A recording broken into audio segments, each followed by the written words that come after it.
नमस्कार, स्वागत आपका मार्केट टाइम्स टीवी में। मैं हूं आपके साथ आरती सिंह और आप देख रहे हैं देश दुनिया का पहला कमोडिटी न्यूज चैनल। और आज हम बात करेंगे कि किस फसल में है कितनी तेजी और कौन सी फसल में कितनी रही नरमी, किस फसल की क्या रही आवक और कौन सी फसल का क्या रहा भाव। तो चलिए सबसे पहले हम बात कर लेते हैं खाद्य तेलों के बारे में। तो चलिए नज़र डाल लेते हैं खबरों की तरफ। मंडियों में आवक कम होने और दूसरी तरफ घरेलू तेलों की मांग बढ़ने से दिल्ली तेल तिलहन बाजार में सरसों, सोयाबीन, मूंगफली और बिनौला मिल डिलीवरी तेल सहित सभी तेल तिलहन की कीमतों में सुधार दर्ज हुआ है। तेल उद्योग के जानकारों के अनुसार बाजार में सरसों तेल की मांग है, जिससे सरसों तेल तिलहन के भाव में मजबूती का रुख बरकरार है। आयातित तेलों से सस्ता होने के कारण सरसों में किसी अन्य तेल की मिलावट भी नहीं हो रही है। उपभोक्ताओं को इस स्थिति में मिलावट रहित शुद्ध सरसों तेल खाने को मिल रहा है। विदेशी बाजारों में तेजी के कारण स्थानीय तेल तिलहन की कीमतों को समर्थन मूल्य मिल रहा है। सूत्रों ने बताया कि सरसों, सोयाबीन और सूरजमुखी के तेल रहित खल की भी घरेलू पाल्टी कंपनियों की भारी मांग है, जिसके कारण इनके तेल तिलहनों के भाव में सुधार का रुख रहा।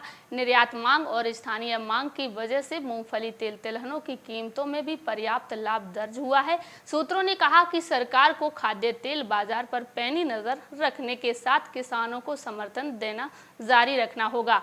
देश में तिलहन उत्पादन बढ़ने से विदेशी मुद्रा की बचत होगी, रोजगार बढ़ेंगे, खल निर्यात से आमदनी बढ़ेगी और देश की अर्थव्यवस्था में भी काफी सुधार होगा। सूत्रों ने कहा कि बिनौला तेल के महंगा होने के कारण देश में शादी विवाह जैसे आयोजनों में मक्का रिफाइंड तेल की मांग बढ़ी है।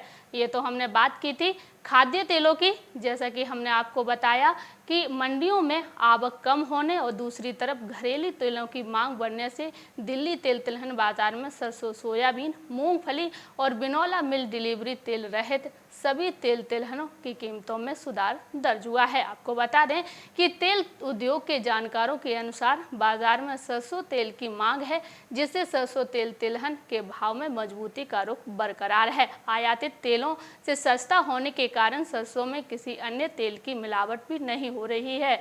उपभोक्ताओं को इस स्थिति में मिलावट रहित शुद्ध सरसों तेल खाने को मिल रहा है। इसी के साथ आगे बढ़ते हैं और रुख कर लेते हैं अगली खबर की तरफ, जो दालों की है।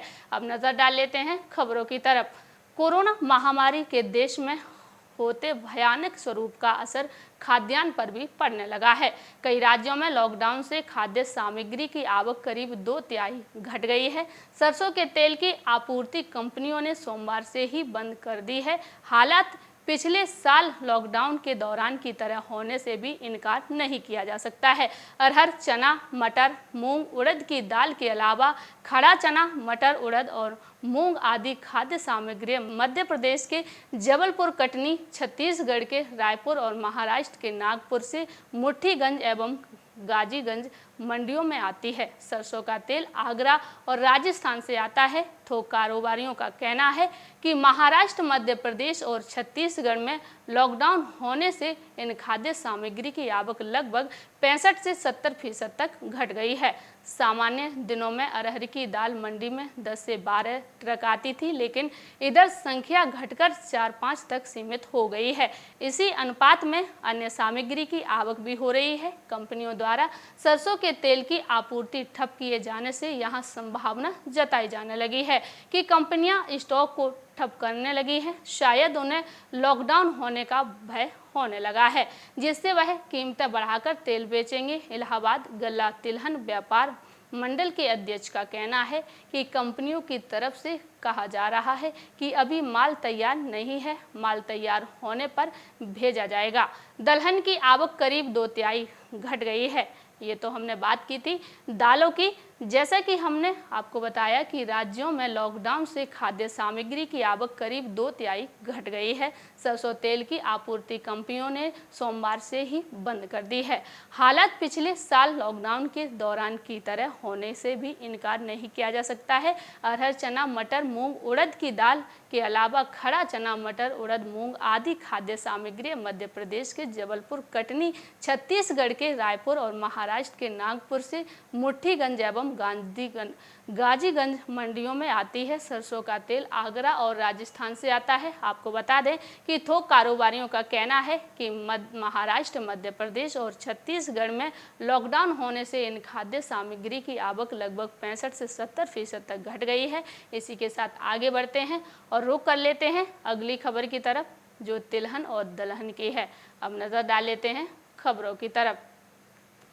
कमर तोड़ महंगाई ने न सिर्फ लोगों की परेशानी को बढ़ाया है, बल्कि रसोई घरों का बजट भी बिगाड़ रहा है।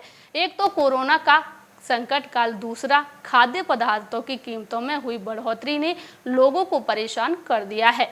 वहीं कुछ सामानों की कीमतों में दिसंबर और जनवरी की अपेक्षा काफ़ी तेजी देखी जा रही है। ये तेजी होलसेल में कम और खुदरा में अधिक देखी जा रही है। एक तो कोरोना से लोग पहले ही परेशान हैं, ऊपर से महंगाई की मार झेलनी पड़ रही है। जो लोग दुकानों से कोई सामान थोक में लेते थे, वे लोग अब किलो और आधा किलो में लेने लगे हैं। मामले में सामानों के थोक विक्रेता ने कहा कि दिसंबर की अपेक्षा जनवरी में सामानों की कीमतों में काफ़ी तेजी आई थी और अभी जनवरी की अपेक्षा अप्रैल में प्रत्येक सामान में लगभग 20 से 30% की बढ़ोतरी देखी जा रही है।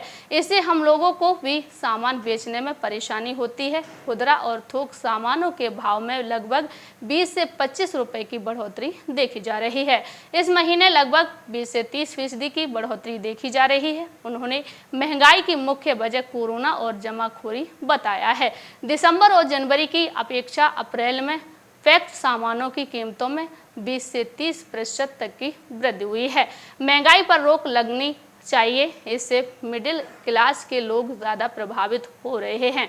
ये तो हमने बात की थी तिलहन और दलहन की। जैसा कि हमने एक तो आपको बताया कि एक तो कोरोना का संकट काल, दूसरे में खाद्य तेलों की कीमतों में हुई बढ़ोतरी ने लोगों को परेशान कर रख लिया है।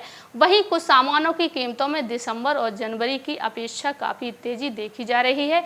ये तेजी होलसेल में कम और खुदरा में अधिक देखी जा रही है। आपको बता दें कि एक तो कोरोना से लोग परेशान पहले से ही हैं, ऊपर से महंगाई की मार झेलनी पड़ रही है। जो लोग दुकानों से कोई सामान थोक में लेते थे, वे लोग अब किलो और आधा किलो में लेने लगे हैं। मामले में सामानों के थोक विक्रेता ने कहा कि दिसंबर की अपेक्षा जनवरी में सामानों की कीमतों में काफ़ी तेजी आई थी और अभी जनवरी की अपेक्षा अप्रैल में प्रत्येक सामान में लगभग 20 से 30% की बढ़ोतरी देखी गई है।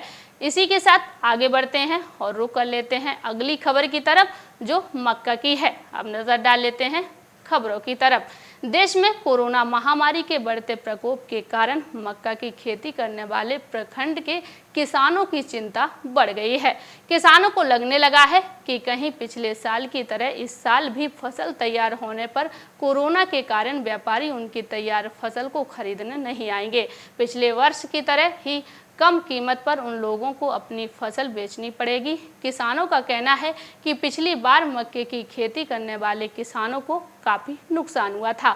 फसल के उपज जाने के बाद बाहर के व्यापारी मक्का खरीदने के लिए नहीं आएंगे, जिसके कारण उन लोगों ने कम कीमत पर स्थानीय व्यापारियों के हाथों मक्का बेचने को विवश हो गए हैं, जबकि बाद में इन्हीं व्यापारियों ने उन्हीं कीमत पर बेचकर मुनाफा कमाया। इस बार फिर से लोगों ने हिम्मत करके मक्का की फसल लगाई है कि अगली फसल की भरपाई इस फसल में किसी तरह हो जाएगी। लेकिन फसल तैयारी का समय नज़दीक आते ही कोरोना का प्रकोप पूरे देश तथा राज्य में बढ़ गया है, जिसके कारण व्यापारी बाहर से उनका माल खरीदने नहीं आएंगे। फिर से वे लोग स्थानीय व्यापारियों के हाथों कम कीमत पर अपनी फसल बेचने को विवश हो सकते हैं। मक्के की खेती करने वाले किसानों का कहना है कि 1 बीघे मक्के की फसल लगाने में 10,000 से 15,000 खर्च आता है, जबकि मक्के की फसल तैयार होने के बाद व्यापारी 800 से लेकर 1,000 प्रति क्विंटल अनाज खरीदते हैं। 2 वर्ष पूर्व मक्के की कीमत 1300 से 1600 प्रति क्विंटल थी, जिससे कि किसानों की लागत ऊपर हो गई थी। लेकिन लगता है कि इस बार भी कोरोना के कारण बाहर के व्यापारी नहीं आएंगे और लोगों को अपनी तैयार फसल कम कीमत पर बेचनी पड़ सकती है, जिससे कि किसानों की कमर टूट जाएगी। पिछले साल का हानि किसानों को मक्के से हुई थी, इस साल ऊपर नहीं हो पाएगी। इन लोगों ने सरकार से धान एवं गेहूं की तरह तैयार मक्के की फसल को पैक्स के माध्यम से खरीदने की मांग की है, जिससे कि उन लोगों को अपने फसल की उचित कीमत मिल सके। जैसा कि हमने आपको बताया कि देश में कोरोना महामारी के बढ़ते प्रकोप के कारण मक्का की खेती करने वाले प्रखंड के किसानों की चिंता बढ़ गई है। किसानों को लगने लगा है कि कहीं पिछले साल की तरह इस साल भी फसल तैयार होने पर कोरोना के कारण व्यापारी उनकी तैयार फसल को खरीदने नहीं आएंगे। पिछले वर्ष की तरह ही कम कीमत पर उन लोगों को अपनी फसल बेचनी पड़ेगी। किसानों का कहना है कि पिछली बार मक्के की खेती करने वाले किसानों को काफी नुकसान हुआ था। फसल के उपज जाने के बाद बाहर के व्यापारी मक्का खरीदने के लिए नहीं आए, जिसके कारण उन लोगों ने कम कीमत पर स्थानीय व्यापारियों के हाथों मक्का बेचने को विवश हो गए थे, जबकि बाद में इन्हीं व्यापारियों ने ऊंची कीमत में बेचकर मुनाफा कमाया। इस बार फिर से लोगों ने हिम्मत करके मक्का की फसल लगाई है कि अगली फसल की भरपाई इस फसल में किसी तरह हो जाएगी। लेकिन फसल तैयारी का समय नजदीक आते ही कोरोना का प्रकोप पूरे देश तथा राज्य में बढ़ गया है, जिससे किसानों को अपनी तैयार मक्का की फसल कम कीमत पर बेचनी पड़ सकती है। अभी के लिए सिर्फ इतना ही, और अधिक जानकारी के लिए बने रहिए हमारे साथ मार्केट टाइम्स टीवी पर।